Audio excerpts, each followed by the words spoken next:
What is up, everybody? It's another Monday evening, so you know what time it is. It's time for the JNS Philadelphia Sports Stop.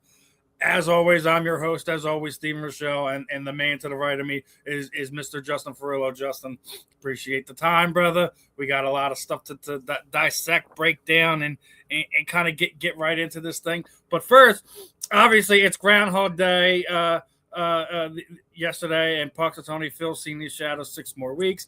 But not only that, Jerry Jones saw his shadow today, so that's 6 more seasons without playoff for the Dallas Cowboys. I had to throw that in there. Steve, you're being way too generous. Six more seasons. How about we go like 60? How's that sound? Or the Cowboys do anything? I don't know if it's going to be 60 seasons, 6 seasons, 6 generations. As long as Jerry Jones is there, they're not going to do anything of significance. Forget seeing his damn shadow. Jerry Jones just wants to see the Cowboys make a conference championship appearance. I mean, shit. Yeah, man, and it is rough for Dallas fans. We like to poke fun at them. We like to hit them with a little nonsense from time to time. But I mean, it's all in good fun for the most part. So we just kind of enjoy. Yeah, what we can with them, and kind of move on, because it is kind of bad. I think the only fan base that has it worse than the Cowboys fans right now is one New York Jets team. I was going to say probably the Jets. Yeah, I mean, it's really bad for them, right? You know what I mean? Yeah. I mean, that's so true. But they have a. I'm going to give you one. How about the Bills? Because at least the Jets have a Super Bowl. I mean, the Bills don't have one. So, I mean, all the heartbreak. I know they win and they get to these conference championships every once in a while, but, man, they just can't close. They can't, just finish the job. So it's like. Yeah, it's. Like, if you're a Bills fan, dude, you watch your team go to 4 straight Super Bowls and lose every damn one. I mean, that's pretty heartbreaking. And they had a great core. When we're talking about that, they had one of the better, triplets. I mean, you had Jim Kelly, you had Thurman Thomas, you had Andre Reed, you had James Lofton. They had a nice little setup, and they had one of the best defensive fronts that we've seen in quite some time. So it's yeah, dude, they were like one of the greatest teams, maybe top 2, 3 top team of the 90s. They just didn't win the Super Bowl. They're a loaded team, man. Those Bills teams were epic. But yeah, man. Hey. Speaking of Super Bowl, it's coming up soon, guys. Coming up here. Yeah, we got another week or so to go. Yeah. Actually, less than a week now. We're in Monday, so it would be just inside a week. This time next week, we will see who will be the new reigning Super Bowl champions. Right. This is our last week, guys. Enjoy it. Enjoy it while you can. Yeah, it's us Eagles fan. It is our last week as as being the defending world champions, and all good things must come to an end from time to time, and that's what it is sometimes, So yeah. Now, obviously, I want to get into one thing. Obviously, obviously we got our offensive coordinator, we got our pass game coordinator, and then everyone's running their mouth about some of these fans are just don't appreciate what we've had in this century and a half of under Jeffrey Lurie, and I think they need to be reminded of what most of us Eagles fans had to deal with in Rich Kotite, because he is without a doubt the worst offensive coordinator. Then just gets pushed into the head coaching position when Buddy Ryan just completely came apart here in Philadelphia. So as much as you guys want to criticize Manning and all that, Mannion and the other hire from Manning, we just got Peyton Manning. Yes. No, but I mean, I love Brian Cameron's breakdown of this of Sean Mannion and Josh Grizzard are perfectly blend for what our offense and Jalen Hurts needed.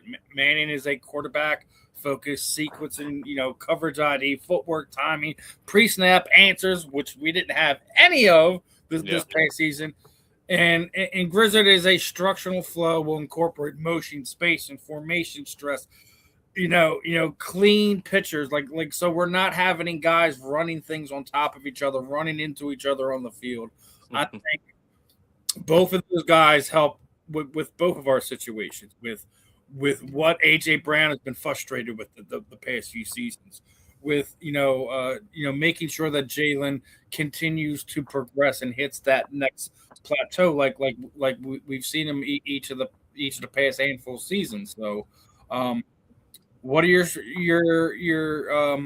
thoughts on John and Sean being brought in there as the OC and the pass game coordinator? Well, I thought the pass game coordinator, Grizzard, was supposed to be our offensive coordinator, right? Like, they both were supposed to be our offensive coordinator. Now we have both somehow on the team. So, like, Eagle fans saw the names being floated in the reports, both of them, and then we finally get, like, we get both of them. So it's like we just assume it's going to be great. And listen, I'm not going to go so far as to say great, but I think it's going to be pretty good. I think we're going to be a lot better, obviously, than we were this year. And I think from what that picture you just posted, Steve, pretty encouraged to hear those things. We need those things right now in the offense. And look, I want more complex routes. I want better protection of Jalen Hurts. I want Jalen Hurts running a little bit more. Nothing crazy, just a little bit more to the outside too. And just those changes sound great. I think look, on a scale of like an A to an F, I give the hires a solid, probably like a B plus. Look, I mean, everyone was, Mannion came from Green Bay. He's never called plays. He's never done this. He's never done that.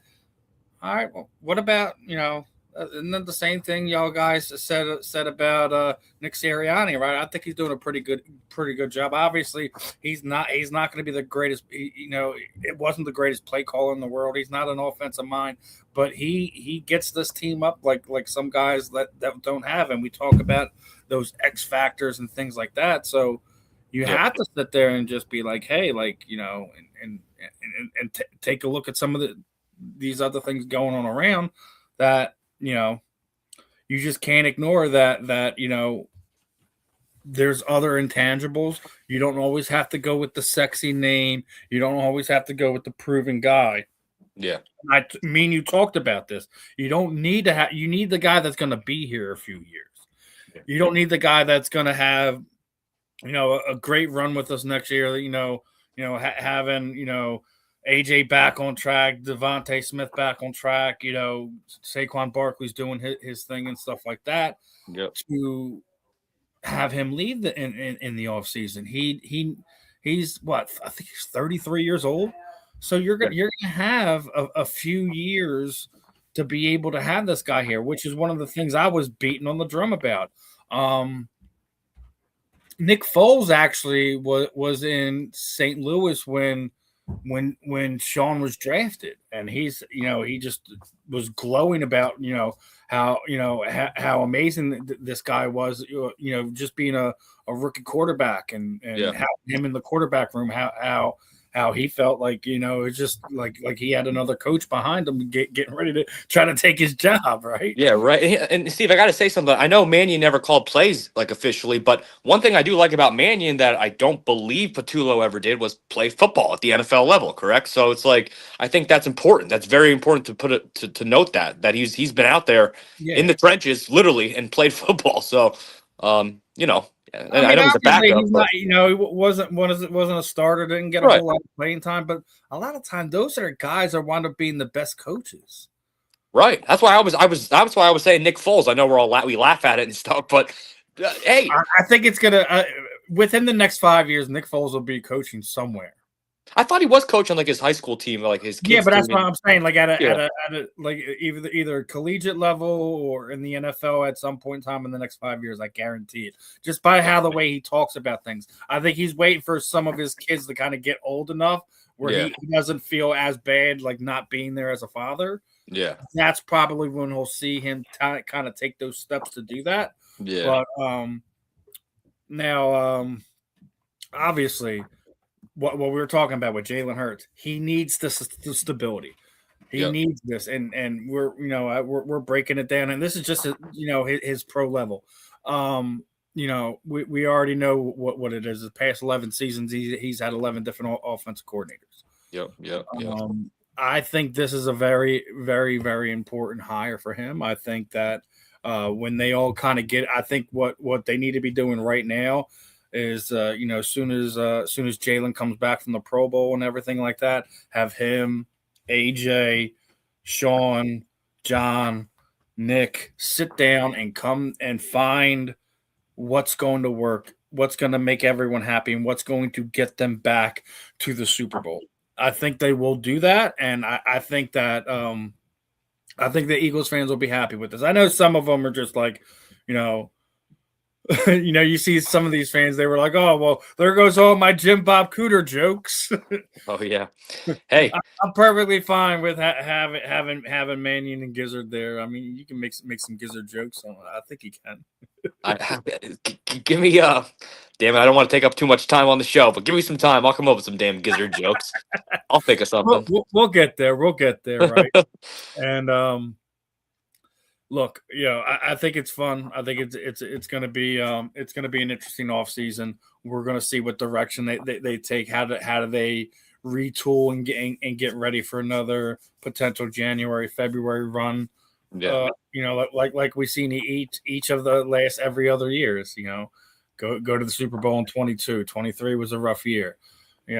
Following season you win the Super Bowl. 25 it's another first round exit.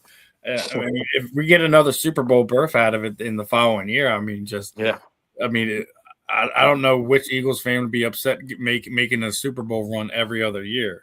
Yeah. Well, if we freaking win the Super Bowl this coming season and then just take off the next season because we already know we're going to get bounced in the first round, for pretty much, right? I mean, no, man, we need to break that tradition. I don't even care if it's divisional round, championship round, whatever. Just you can't be getting outed in the first round. That just cannot happen. Not for the caliber team you have, not for the amount of money that they have into this team. Yeah. I think the real interesting thing is what do you do with the offensive line? Because we talked about it a few weeks ago with Jeff Stoutland, and he is no longer going to be the run game coordinator next season. I don't know if that's a Sean Mannion thing. I don't know if that's a Nick Sirianni call, whatever. I think that we do need to keep him concentrated on getting that offensive line back to the way it was playing the year before. I don't know if it was a distraction. Maybe I'm just reading too much into it, but we'll see what happened. I think the biggest surprise of the last week was hearing that the front office had to talk Vic Fangio out of retirement, because that's what was the surprising news that Adam Schefter was talking about. I still believe that we're going to hear some type of announcement, either renovation or a new stadium for the Eagles by 2032. That I think that announcement is coming this offseason, considering that questionnaire went out to season ticket holders about this time last year. So that's all the season ticket holders voted no. Then they sent back. I think a lot of them would rather the renovation, but I think they've been, from what I've heard from some of the other media members and people that are close to the situation, saying that Eagles have been involved in acquiring property around Lincoln Financial Field. I wouldn't be surprised if they work out some deal where they leave Lincoln Financial Field for the Temple Owls, that be their official home. Rename it the Owls Den, whatever you're going to do. And they want to build another state-of-the-art stadium. And basically, Jeffrey Lurie has them run out Lincoln Financial Field, and he does whatever he wants to or whatever he has to with that.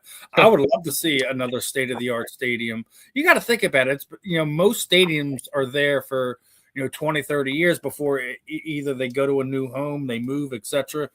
If he is able to keep them down there in South Philly in that general area and be able to kind of build another stadium, man, that might be like next level awesome. And you also, at some point in time over the next 6 years, or so, you'll get a new home for the Birds. I mean, it's going to be hard for a lot of us who, we've seen a lot of great memories in Lincoln Financial Field.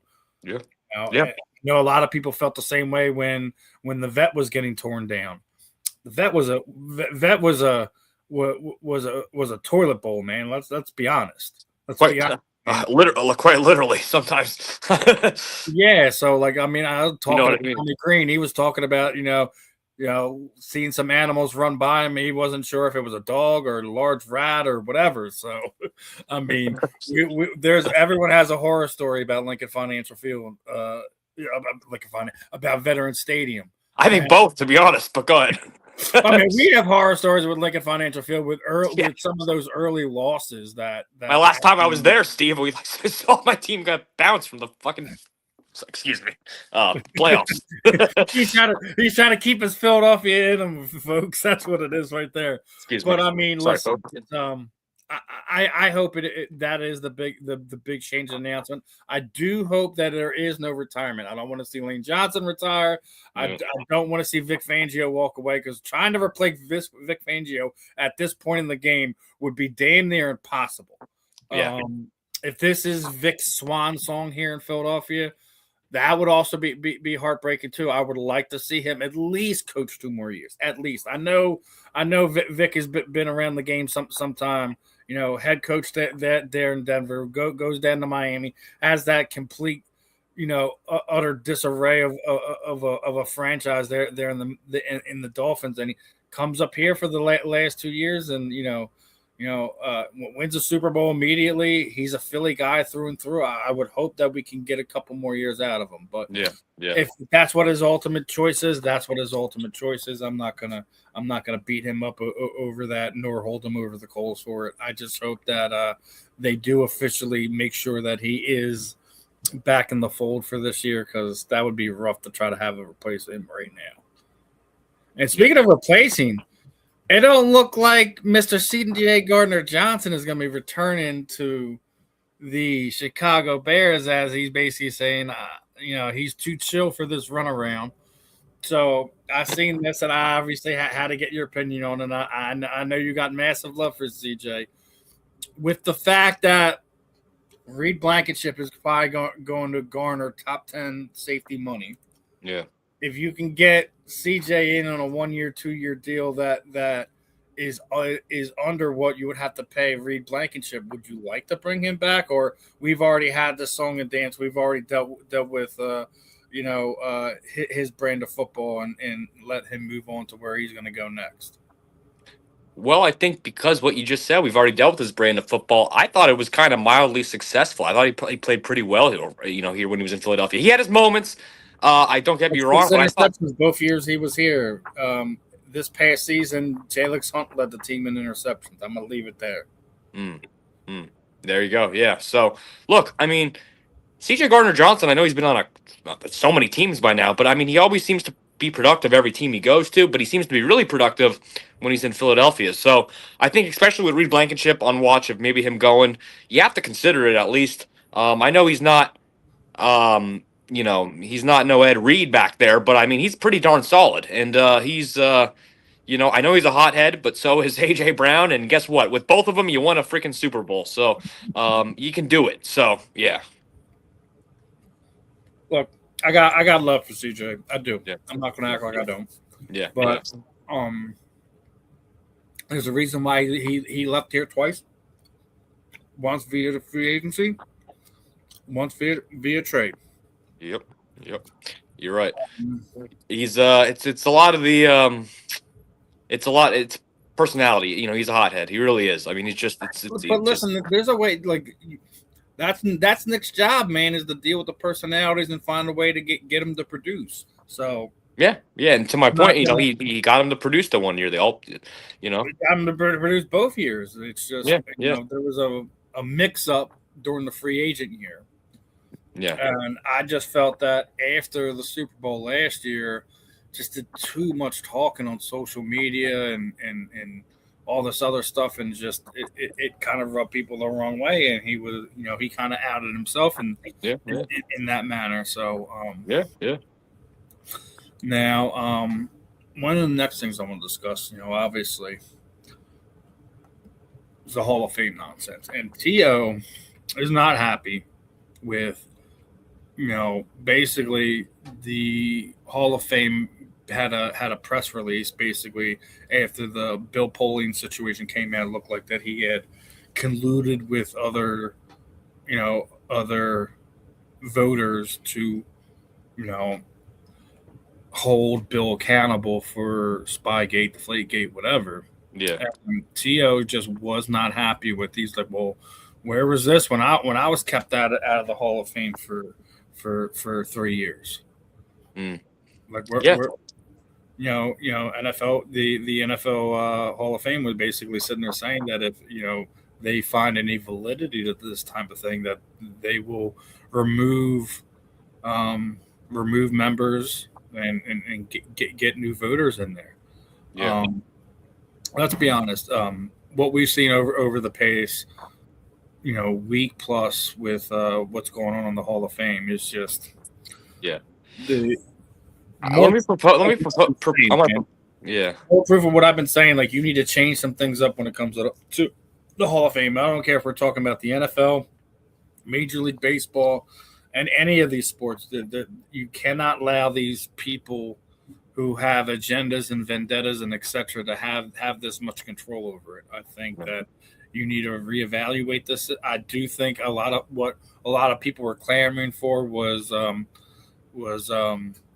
basically putting out there who voted for who. I think that should be a no-brainer regardless. Yeah. Everyone needs to be held accountable for the decisions, in all aspects of life. So, I agree with T.O. that I think he has he's not just like, putting his violin out there trying to trample on it. He's got a real case there because they did. Because of the way T.O. went about his business, that they kept him out of the Hall of Fame. The third all time for just about every major wide receiver category that there is.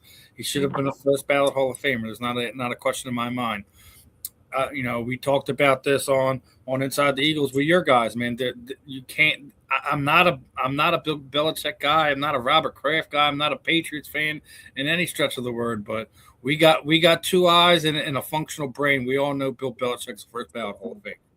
Correct. So, can I propose something to you, Steve? What if we voted on the Hall of Fame like this? Like we do a presidential election where the fans get to vote. You got to go to a website or go to like a ballot box, literally in person, and you get to vote for the Hall of Fame, and you get so many votes, so you don't get to vote unlimited or something, rig the system or nothing. You only get so many votes. Well, we've already seen that. We've already seen how it goes wrong with Pro Bowls. We just seen Cam Jurgens get on the Pro Bowl. They had no business being it, or elected to one rather. We even with presidential elections, we've seen just people have agendas, man. I do think that you do need to have a select number of people who are eligible for it, but I think it's just like with politics. I think that every so often that voter pool needs to be refreshed and cleaned up and get new blood in there, get some of the old blood out.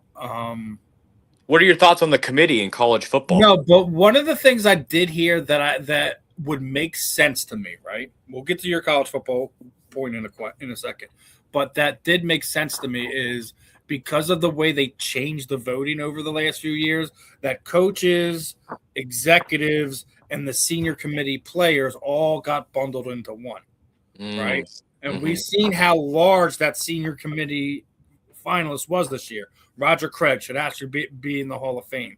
L.C. Greenwood was part of the steel curtain defense. Why are we sitting here 40 years later and this guy still isn't in the Hall of Fame? So if you can only vote for 3 of those guys, and I believe one of the voters did say that he voted for Kenny Anderson as well. So when you had a large list of senior committee guys that are attached to the coach and the executives, I could see that being a reason why.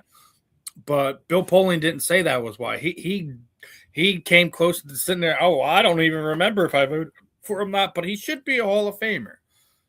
If you can't remember if you voted, then you probably shouldn't vote. And literally, Emmanuel Ocho basically said this, like he should have everything stripped from him, and he needs to move on and do something else with his life. And I this is what I was saying. Like sometimes you do need to have fresh blood in there. You do need to rotate what it is. I think you only allow 50 voters, right? Yeah. Then that 50 should change every year.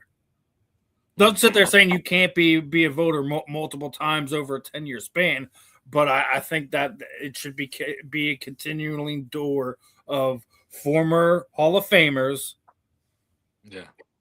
NFL veterans who either in some way, shape, or form. I don't think current executives, former executives, I don't think anyone like that should be able to vote. I don't. I think it should be, just like in just a jury of your peers. I think it should be, to get into the Hall of Fame, a jury of your peers. We have, Ben Troop and Marvin Powell on this platform. These guys should be able to have a say because they've been on the field. They know the sacrifices these guys have to make, and they're not gonna allow petty differences or whatever to stop them. We know who the greats are. We do. And yes, it should be the Hall of Fame, not the Hall of Very Good. I agree with that. There's an Instagram page called the Hall of Pretty Good or something, or the Hall of No, yes, there is. There is absolutely, there's a page on the X platform, and it is absolutely the I think it was like the Hall of Very Good or something. And there's an Eagles one called the Hall of Eagles Hell Yeah players, and they just had the induction. This is not a joke, by the way. I'm not kidding. They just had the joke a few days ago for Travis Fulgham. Travis Fulgham, remember the wide receiver during the Wentz era? No. He shouldn't have. There shouldn't be induction of Travis Fulgham to anything. The hell yeah, in the hell yeah. Unless we're inducting him into, I'm going to have this erased from my memory. Man, talking about a guy that never developed to the height that he was given to. Jesus, Travis Fulgham. It's almost like Greg Ward Jr. JJ Arcega-Whiteside should have been inducted into something. Oh boy. Man. And now we're on this, nonsense talk. We need to investigate something, right? Someone needs to launch an investigation on how the Philadelphia Eagles had managed to hurt Chase Daniels so bad in 1 year that he continually just finds any way to bury any member, any part of this franchise in any way, shape, or form. Jeez, what's the beef, man? What's the beef? Who hurt you, bro? Let us know. Give us some thinking that we can wrap some reasoning around the nonsense and just BS that spews out of your mouth anytime this organization is mentioned. Chase, I need to know, brother. I need to know for my personal sanity because I'm sick of bringing your name up. Nobody quarterback in this world. Now, I listen. You said 2016, so Chip Kelly got fired. I think 2015, so he didn't have Chip Kelly to blame, right? He wasn't here with the Chip Kelly era, right? He was here. Yeah, he was one of the backups in I think Peterson's first year. First run. It was Doug Peterson's first year, if I remember correctly. Well, yeah, I'm trying to think of that team, that era. Who would have? What happened? Yeah, I have no idea. I don't even know what to comment about it. But we need to figure out what's going on with Chase, man. Somebody needs to.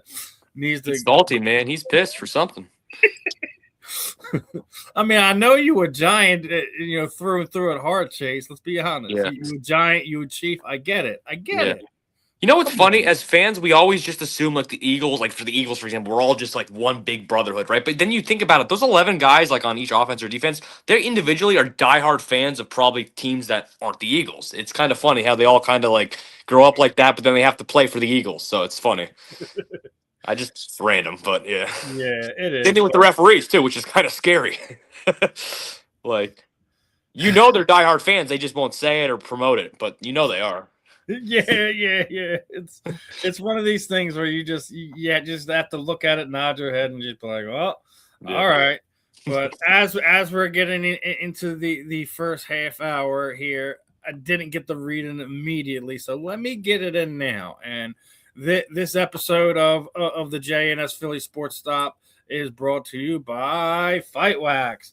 Fight Wax is a skincare product, for athletes and the daily users that help treats cuts, swelling, scrapes, abrasion, rejuvenates and restores stressed skin. Customers has used for soreness, stiffness, and recovery. Designed for athletes and people an active lifestyle, provides an ultra silky, non-greasy feel, deep hydration for everyday skincare, helps fight dry skin. Customers have used for eczema, psoriasis, and other skin health disorders.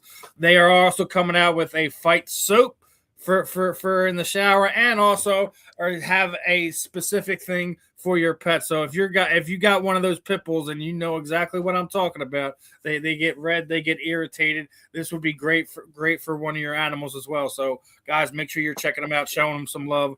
And as we get into this next segment, we got to talk about it. We're within a few days of the trade deadline, and Joel Embiid was asked about this. He's thinking about how this team can improve, right? He was asked about it. What did he think about it? And he's like, I just remember the last few years of us battling against the numbers to who we could or who we couldn't bring in, and that's not going to be the case this year, right? And on top of that is that we're already hearing rumors of stuff me and you were talking about a month, 2 months ago when we first started kicking this thing off, is that Giannis has Philadelphia as one of his destinations on places he wants to go, right? And WIP stupidly is sitting there saying, well, VJ Nkobe should be in some of those trade talks. Absolutely not. I agree with the Sixers front office, that Joel, Tyrese Maxey and VJ are part of the untouchable list. I agree with that. I absolutely agree with that. I think I've already said it, and this is obviously before PG-13 had his issues this week, and we'll get to that in a second. But I thought Paul George, couple picks, maybe throw in a Kelly Oubre, maybe throw in a Drummond. Another one of your bench guys, Grimes, whatever. I'll throw away everybody to get Giannis and Embiid. No, man, you need to keep some of that bench intact. You get Giannis. Jared McCain should also may be involved in one of those talks, because if you bring in a Giannis, what role does a Jared McCain at? He's never going to crack that starting lineup. He's going to be a bench player, and that's not what you want to see for somebody you drafted number 1 overall. So I think. PG-13, Jared McCain, a couple picks, whether it be Kelly Oubre or Robert Drummond. I think it does get it done to get him in here, especially because they've won the championship and they have all the drama out there in Milwaukee, and they want to just kind of move on and probably just start without him. I think because it's mutual. They both don't they're booing him when he plays in Milwaukee now. Giannis is getting pissed at the crowd. I mean, it seems like it's a divorce waiting to happen. The reason why I don't put VJ or any of the other major stars into that is because Giannis still has injury problems too, man. We know how rough it is, and I'm not gonna sacrifice everything just to bring him here. The right package that makes sense, whether you do, you give them 2 or 3 picks, you do a pick swap for one of the years or something like that. Make it make sense for everybody, and Giannis wants to be here because he trains with Maxey during the offseason. So let me ask you a question, Steve. Would you do Giannis for Embiid straight up 1-for-1?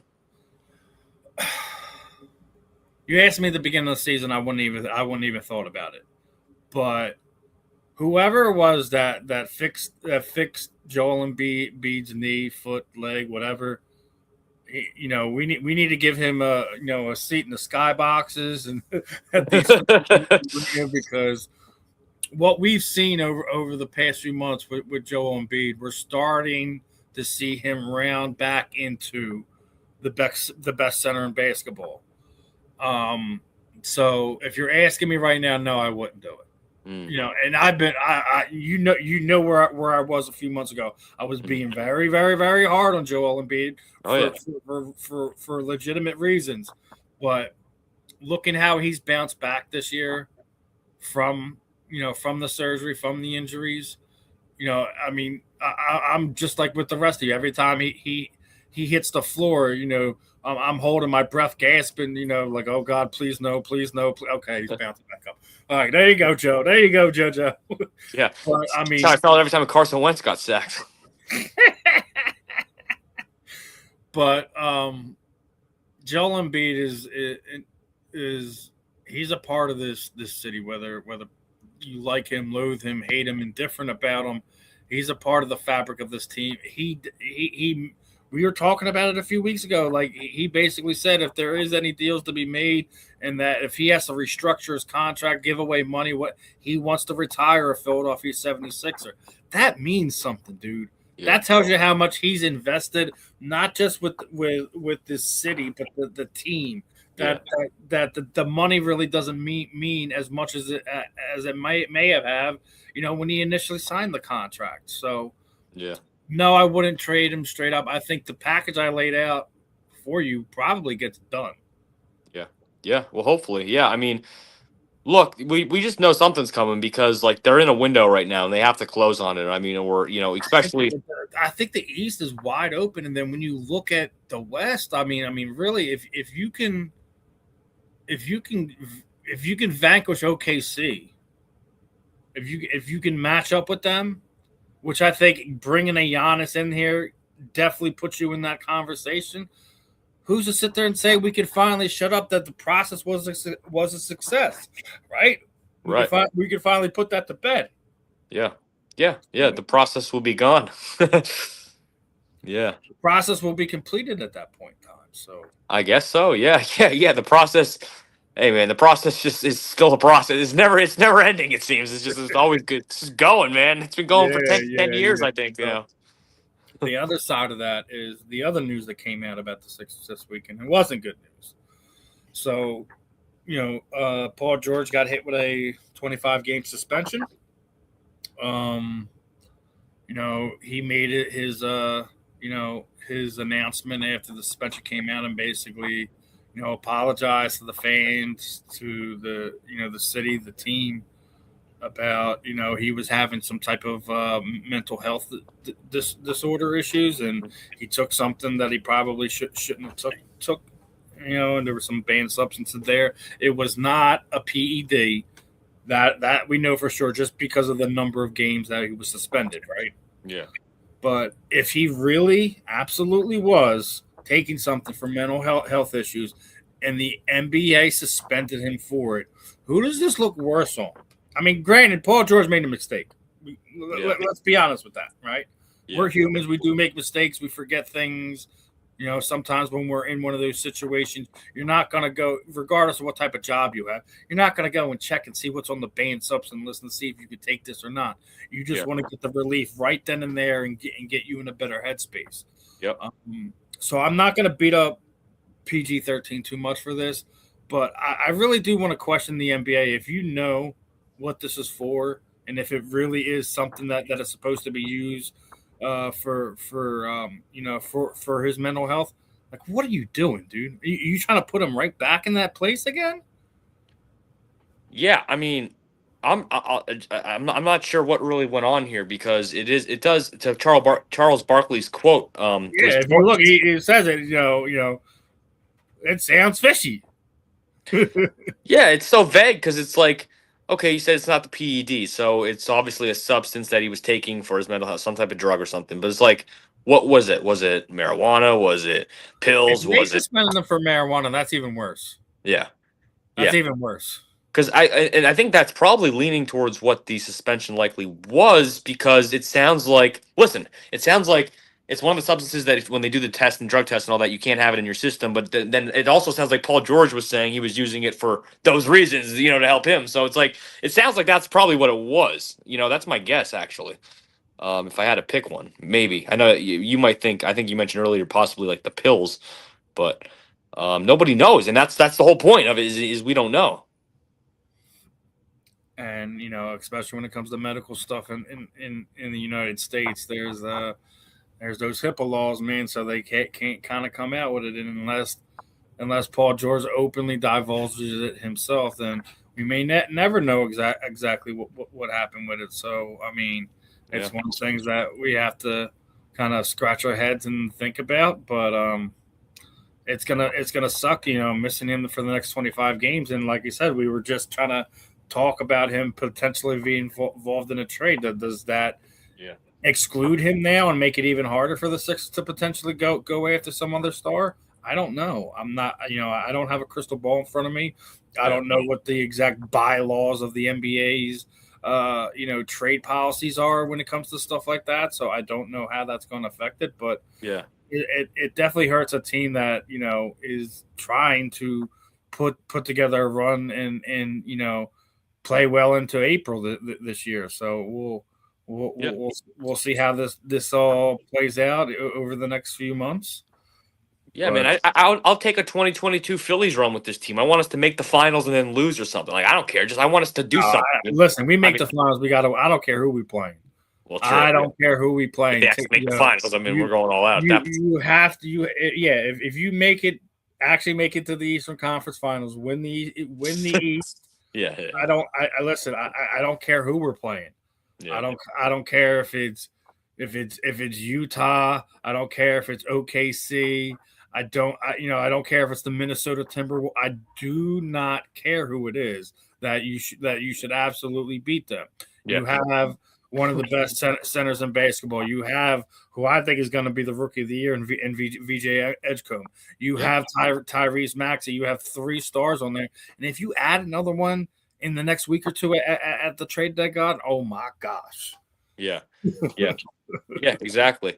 And the thing is, like, there's no reason if everybody's healthy out there, including Paul George, Embiid, Maxey, and Edgecombe, why can't that team win the championship this year? Like, why can't they? Like, seriously. I'm talking, like, win it. Like, I said that. Like, why can't they win the championship this year if they're all healthy playing their best this season late in April? I mean, they could if they play their best. So there's no 2017 Warriors out there. There's no Kevin Durant, Steph Curry, Klay Thompson. You don't have there's no super team in the West that really strikes fear in your heart. Yeah. I mean, like I said, if anything, OKC, maybe even the Nuggets, if they can get things rolling back with Jokic, we'll see how that plays out, but.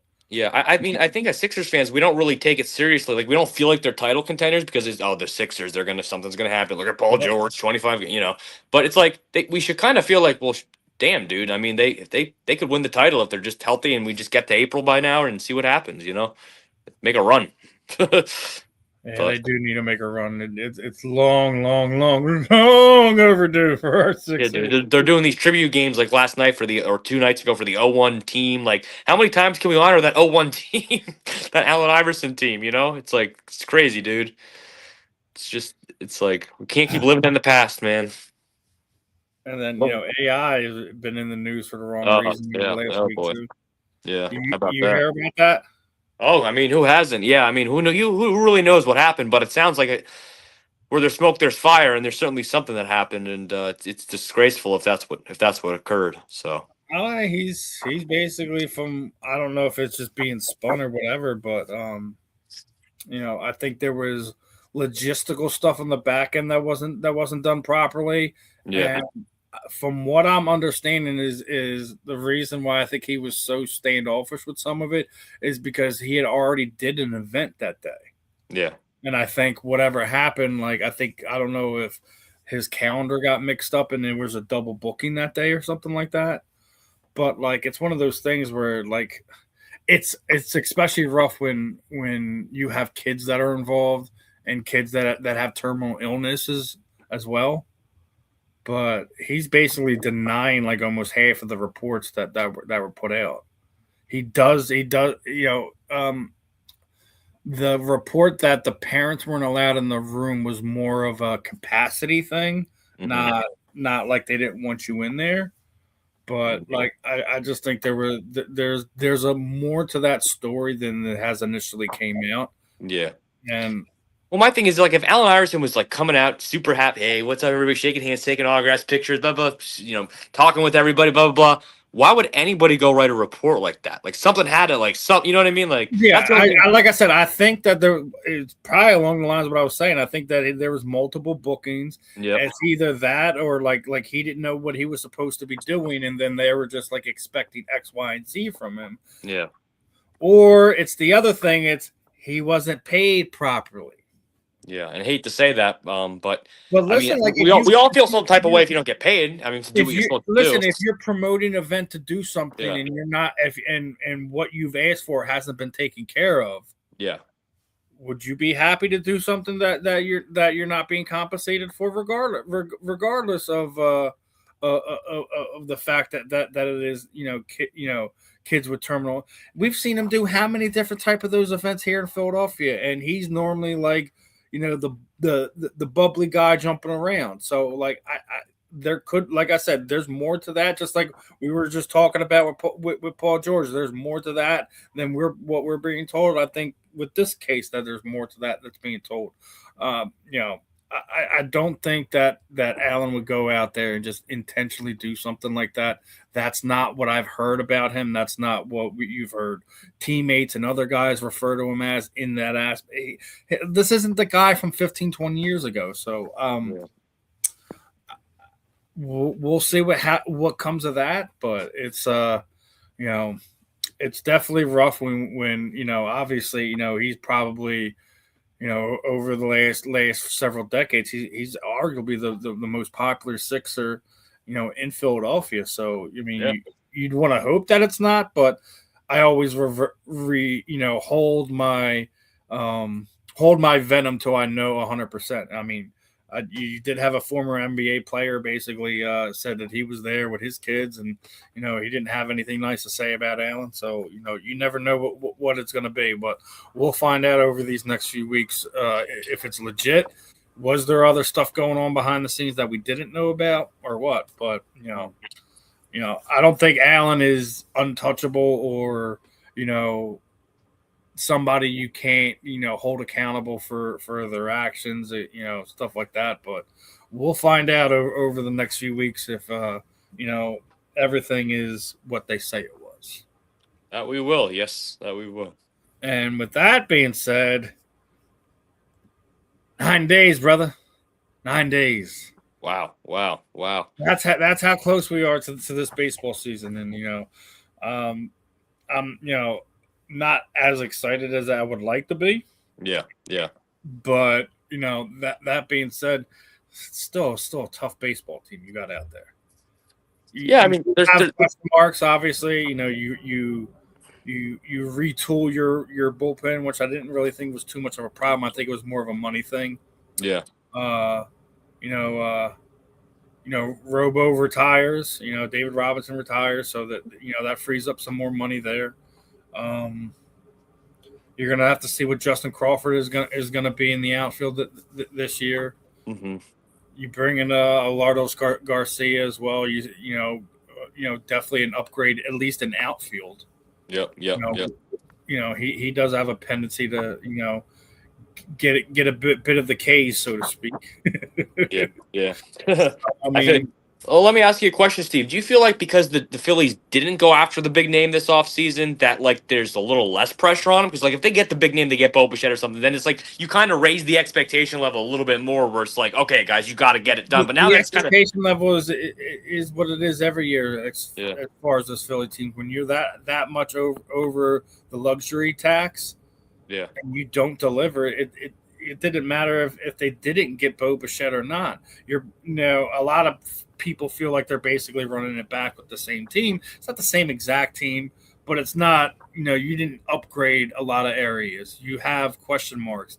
Is Andrew Painter going to be healthy enough to be that fifth starter? What does Zach Wheeler look like when he gets back from his injury? So you have a lot of questions surrounding the pitching.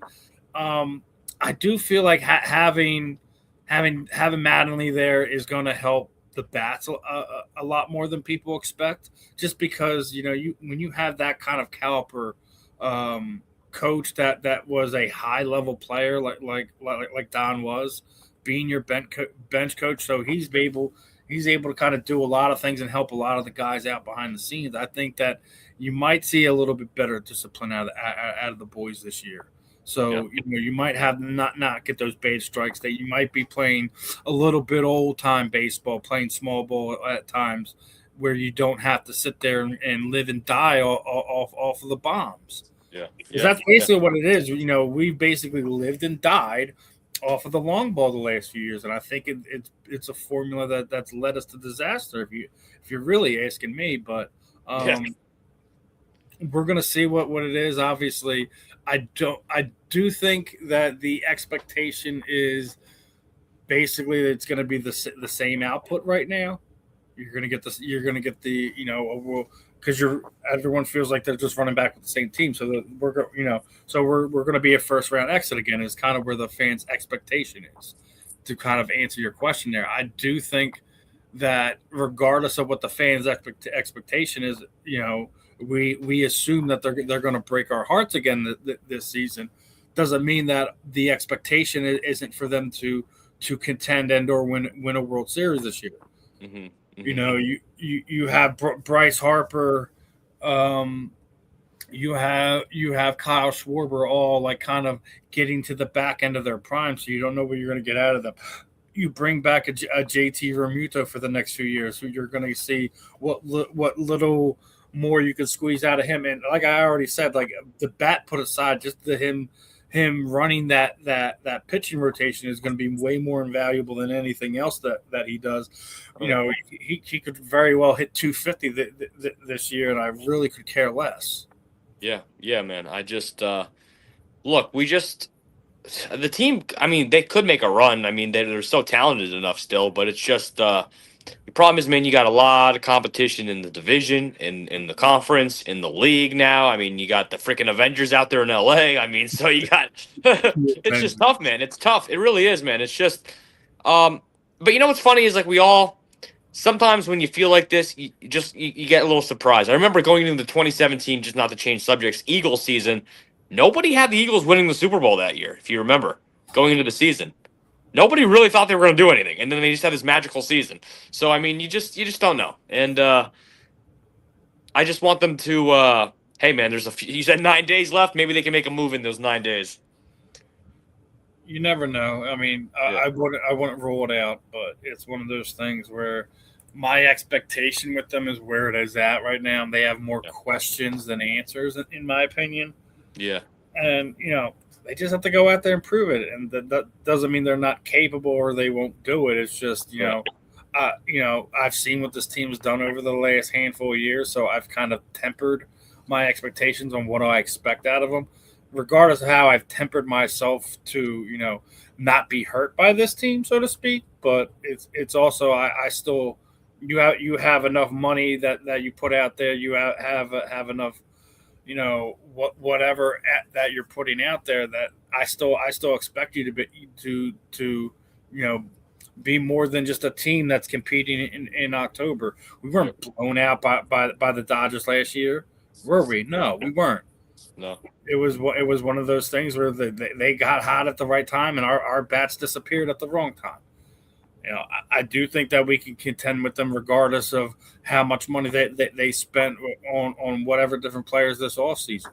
I still think they can compete with that. So we'll see what happens, my friend. It's going to be an interesting spring, so to speak. We'll see what what happens when they get down there in Clearwater and start knocking the rust off, breaking through those cobwebs, and we'll see what kind of team they really are. Ring the bell. We'll see. Dong dong. But we don't get a chance a whole lot to kind of talk hockey, but I definitely want to bring it up. It's been a rough month and a half for the Flyers, and TK has basically had enough of it. Mm. Basically said, he's tired of pretending that he's okay with wasting games, wasting chances, wasting the season. That should matter. I don't care about any stats anymore. If we don't start winning and winning now, none of this means anything. Gotta love it from TK. Gotta love that. And that's a leader right there. Yes, sir. Yes, sir. Like, I don't care about my stats as long as we winning. Doesn't that remind you of somebody else here that plays in this city? That's a figure. Oh yeah, that's Jalen Hurts. That's what it sounds like. Yeah. The polar opposite, AJ Brown. AJ Brown. I want my stats. He doesn't care about his stats. He wants to win, and he wants to win now. And that's good, man. I don't blame TK. Like he's been he's been through a couple different iterations of this team, and he survived it. And captain for all intents and purposes, he's the leader of that team. So, I do hope the Flyers find a way to put it together because a month ago they're sitting pretty in the top spot for the wild card. Now it's it's not looking so hot. And you've had injuries at the goaltender spot, which you can't foresee or predict or work around sometimes. So we all know, like we talk about the catcher in baseball, goalie is end all be all in hockey.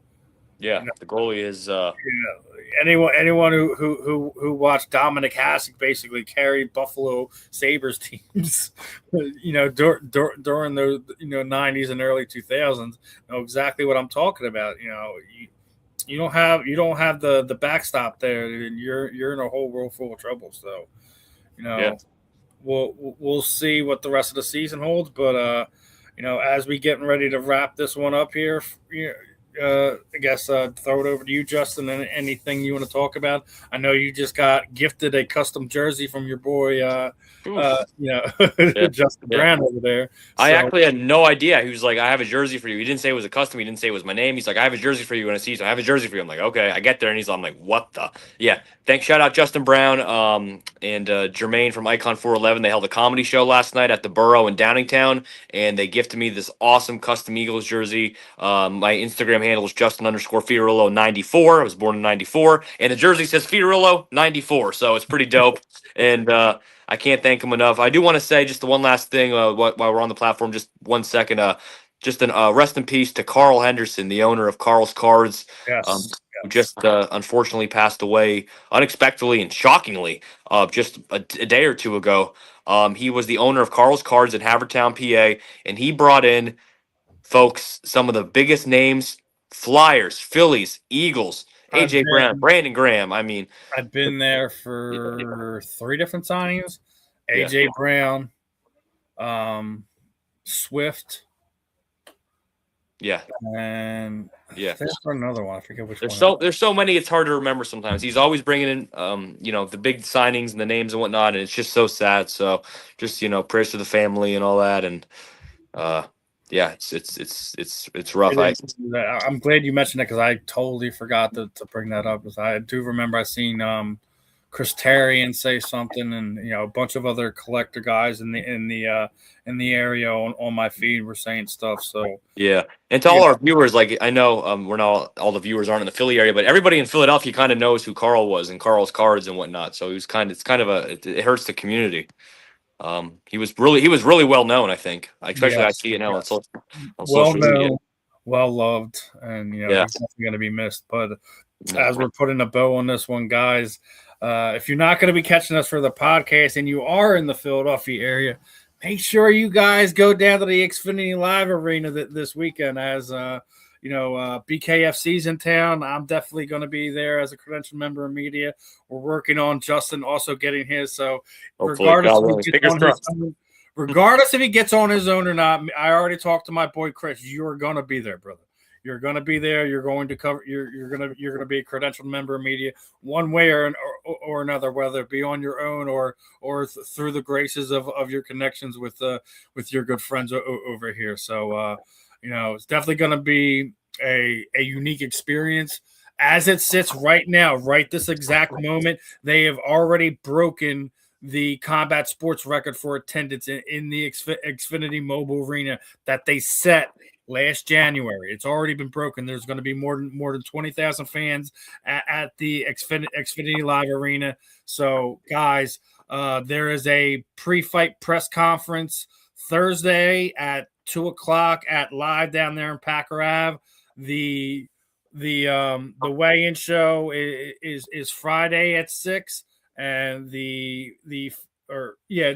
think it's 7. I think media's there at 6. So again, guys, make sure you guys are checking it out. There is very limited amount of tickets left if you're trying to go out there. It's going to be a wild event. There's a different type of energy for every bare knuckle show. So guys, make sure you check that out. Any last words, Justin? Check it out and see people get knocked out. That's it. You're definitely going to see blood fly. You're definitely going to see someone get put out. So I'll catch you guys later, guys. Peace out. Have a good one. Go Birds.